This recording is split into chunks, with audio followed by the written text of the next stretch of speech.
How is it going, GTS? My name is Wojton, and let's get straight to the point.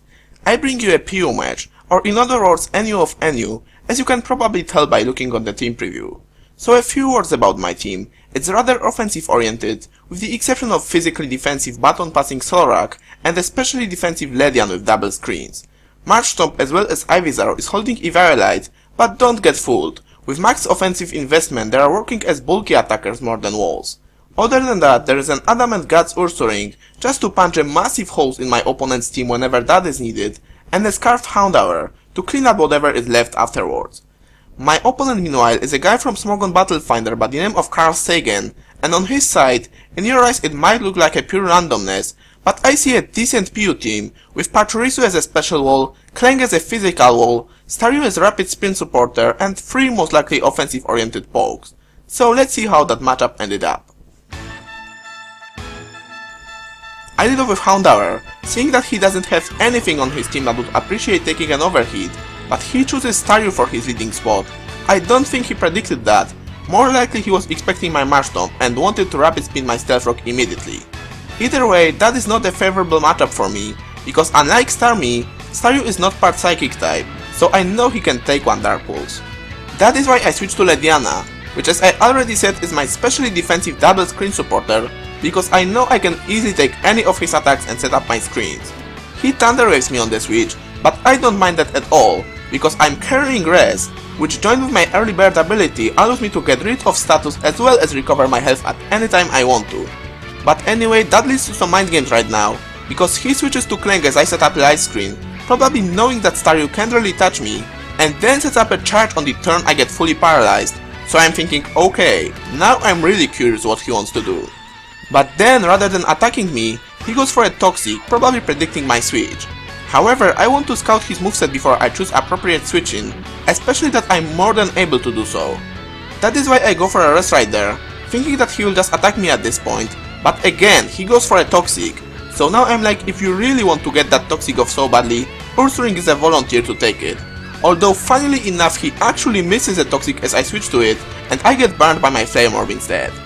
Right there though, rather than hard switching out, he decides to use a Volt Switch, takes a massive amount from close combat even with Evarilite, and thanks to Light Screen on my side, even after defense drop does not end up doing too much damage with it, so that's one major wall pretty much dealt with early in the game.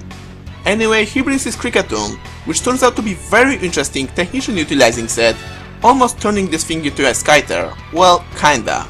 Without flying type and a bit slower, with a mustache, okay, maybe not. Because Reflect is still up on my side, Backbite is nowhere enough taking me out, and Facet easily brings him down to his sash.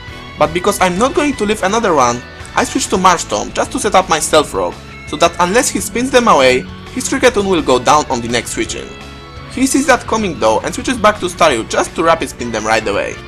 That on the other hand allows me to bring my Ledian and set up screens again, so to prevent that, he goes right back to Cricketune. Knowing that he's running Technician set, I'm certain that he's carrying Aerial Ace, but at the same time I feel that I can just survive it and take him out with Toxic, and that's exactly what ends up happening. Now he goes back to his Clang, and because Volt Switch is very obvious, I decide to save Ledian as a death fodder and switch to Marchstomp to take it.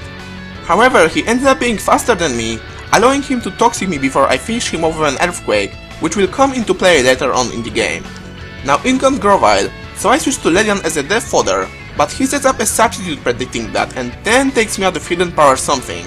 I'm assuming either Rock, Fire or Ice. But because of Light Screen, I know that my Ivysaur can take either of these with relative ease and reliably break his stab with a stab Venoshock. So as you can see, I indeed take it very nicely, and now he tries to set up another stab, predicting me to go for a Sleep Powder or Toxic predicting his switch, but I see right through it and just keep going for a Venoshock, because I know that with max special attack investment and stab, it will take him out even at half of its power. My Light Screen wears off now, but knowing that I still can take any hits from him, he decides to switch to Staryu, as it turns out only to paralyze me.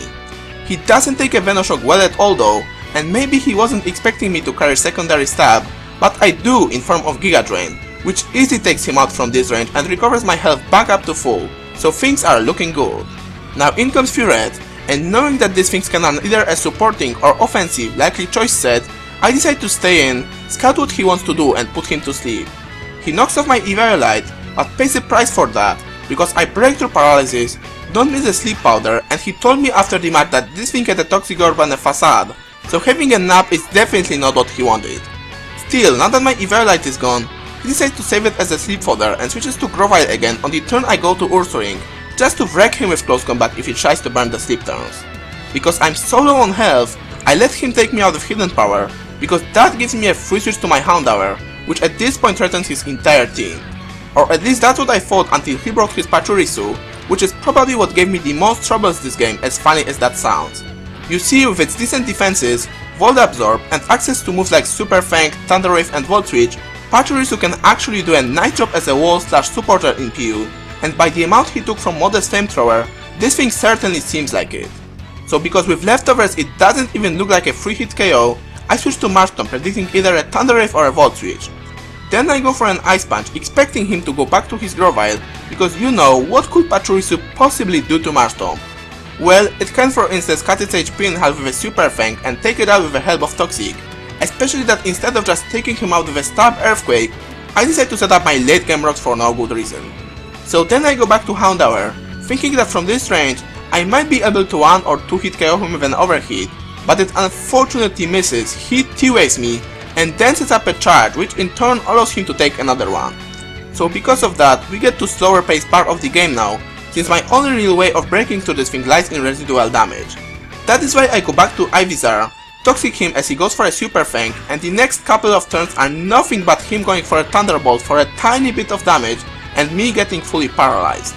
But then I still survive the next one with 9 HP, break through paralysis, and finally take this thing out with Venoshock joined with a toxic damage. It only took me like 15 turns or so, and if I would go for an Earthquake with Marshtomp, it would probably be over by now. But oh well, sometimes you make a move that seem to be logical during the battle, and then you are like, what was I thinking when you watch it afterwards, and that is one of these cases. Anyway, he goes to Grovyle once again and tries to set up a sub, hoping that I get fully paralyzed, which would still give him a slight chance in winning this battle, but that doesn't happen, so then he's left with no choice but to take me out with HP Fire or Ice. Then he pulls off a Grass Gem boosted Giga Drain out of his sleeve, which does a lot but doesn't get close to taking me out. I don't get paralyzed and take him out with a Flamethrower. His last poke is a Sleeping Furet, I just take him out in 2 hits, and even if he would wake up and take me out, I still have my Solrak, which didn't get a chance to do anything this time, so one way or another, that is the game. Good game card Sagan, a bit stally near the end, but still it was a lot of fun, and that I think what PU is all about. I hope you guys enjoyed it as well, in which case feel free to subscribe to my channel for more PU and lower tier battles in general, and I see you all next time. Goodbye.